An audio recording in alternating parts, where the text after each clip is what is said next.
How's everybody doing? It's Kevin again. Just wanted to make a short video of the Vanquish VRD stance. I guess you would call it a V2 because this is the newer one that comes with the better gears in the transmission and the portals and better, thicker links. Yeah, it turned out. Hold on a second. I got good. another. It runs great. Sorry about that. Anyway, it came out nice. I went full crawler version on this one. This ain't no trail truck. This thing has did a bunch of work to it. I left the body stock.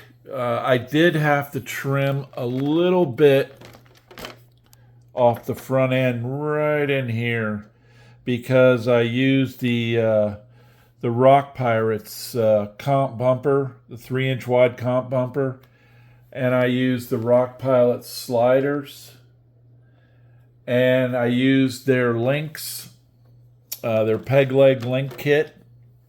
Take the body off here. Only thing I haven't done is put any Rock Pirate stickers on, but you know, whatever. I did have to with the Rock Pirates frame I went with the I guess they call it the Kraken VRD frame. It's all carbon fiber, and I used the little beauty rings on there to kind of snazz it up a little bit, I guess. And everything fit perfectly. I mean, this thing sits so low, it ain't even funny. And really, I could raise it like to there so the links are kind of, but I went with a full droop suspension. I used Desert Lizard shocks, and they went in flawlessly. It's like they were made for this kit, but you can use whatever shocks you want. I don't think it matters much, to be perfectly honest. Those Rock Pilot sliders bolted right on, no problems. And really, it was worth the money that I spent at Rock Pirates. I used the stock, end part of the link on this. I did have to lengthen the drive shaft, though. I had to use the longer outer part on the back here. This part here. I left this stock, the center that slides through. I think it's 50 millimeters long. But I did have to use a little bit longer because these lengths extend the wheelbase a little bit. So it comes with the kit. You just got to change them out for, the instructions tell you to use the two, I think they're 30 millimeter, like the front one here. And I just put a longer one on the back, and that's all I had to do. I didn't have to do anything in the front because this thing was just getting too much of a gap in here where there was too much exposed. Now, if you have it stretched out all the way, you're good to go. And this thing, you want to talk about articulation. Look at that. I mean, I could fit a Coke can under there. That's amazing. And I used J Concept megalithic 475s.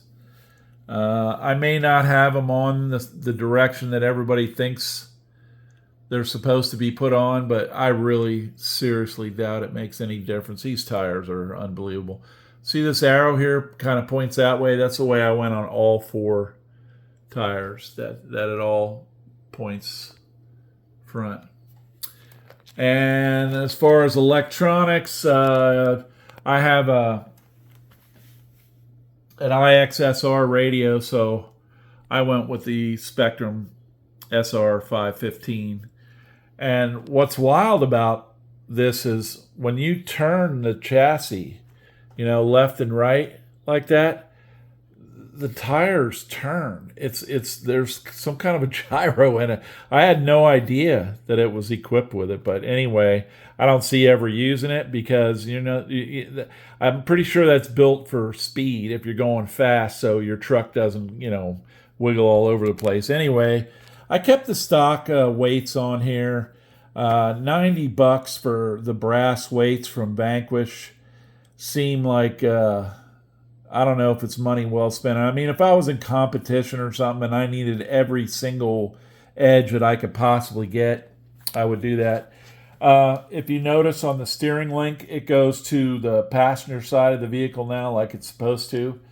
I did go with an 18.5 millimeter servo. Geez, I'm having a brain fart about what to call those. Servo horn, and that kept this bottom link here, off of the drag link going across here, so it doesn't hit it. I mean, it's pretty close, but it don't hit. And this thing rolls very straight. I set the end points up with the radio. Needed very little trim to get it right. Using the Tattoo 1300. This is a 4S truck, and I have the Reefs 1400 Smart, which is a direct power servo, and it's overkill times 10 for this truck. But man, I'll tell you what, this thing is just incredible. It is so fast it ain't even funny. I mean, it's a great servo. I know they're very expensive, but you know, I don't care. Buy once, cry once. I don't build them to be cheap. I just build them so they're like the way I want them. I mean, come on, spend some damn money. Get the mothballs out of your wallet. Spend some. The peg leg links are really cool. They fit in there no problem. They got like they're tapered down right here. You can see they claim it's for weight, and so they don't touch each other in here. But man, I'll tell you what, this thing just it's such a cool way that it sits down so low. What else? I forget the amount of overdrive this thing comes with from the factory. I'm not really sure. The Desert Lizard shocks. I got to put the this type of an end on the shock. Hold on, let me focus. Sorry about that.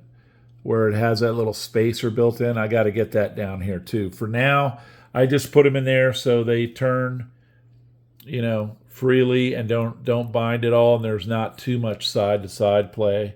I'm sure that'll be fine for what I'm going to use it from. I did use two of their I forget what they call them, the hard body mounts or whatever. If you'd want to use those like up here and here and back in here, use their brace. You'd have to go a little wider with the frame. You couldn't use, well, you could use this, but you'd have to washer it out so it's a little wider, or use their bumper that they sell. But till you get their body mount kit and their bumper, the rear bumper and everything, you're spending another $100, and I just couldn't see it. So the frame pinches together as it goes towards the back, and I believe towards the front it pinches together just a little bit. So I was able to get these two in here. I figured, what the hell, put them in there just because I have them. And that's about it. I didn't really spend crazy money on this thing, other than the overpriced servo and the Rock Pirate stuff. But like I said, I built it for what I wanted it to look like and perform like. Oh, also, I have one of those brand new Holmes 2-in-1 motors. And I'll tell you what, people said they were having problems setting this up. The brake didn't hold or nothing like that. You know what? I have no problem with this motor. It may be because I have the fully programmable radio and was able to set everything up, but you can't even move it just sitting here. It will barely move. if you force it. And the brake has plenty of holding power. So if you're having problems setting up the brake on that, I'd say just keep messing around with it, or get a radio that's like programmable, completely programmed. Those radios are amazing. You'll be absolutely thrilled with it if you get one. I got a Spectrum radio because I've been flying planes and helicopters for years, and I wanted to stay with that. I know how Spectrums work and everything, and it's a beautiful thing, these Spectrums. And the body fits on there really nice. The sliders hold it nice. There's no space down in there. They fit perfectly.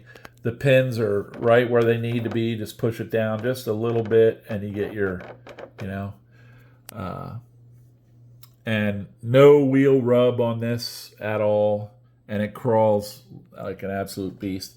These are some kind of Amazon wheels. They just kind of fit the look that I was going for, So, okay, that's about it. I'll let you guys go. Have a great day. Keep on crawling.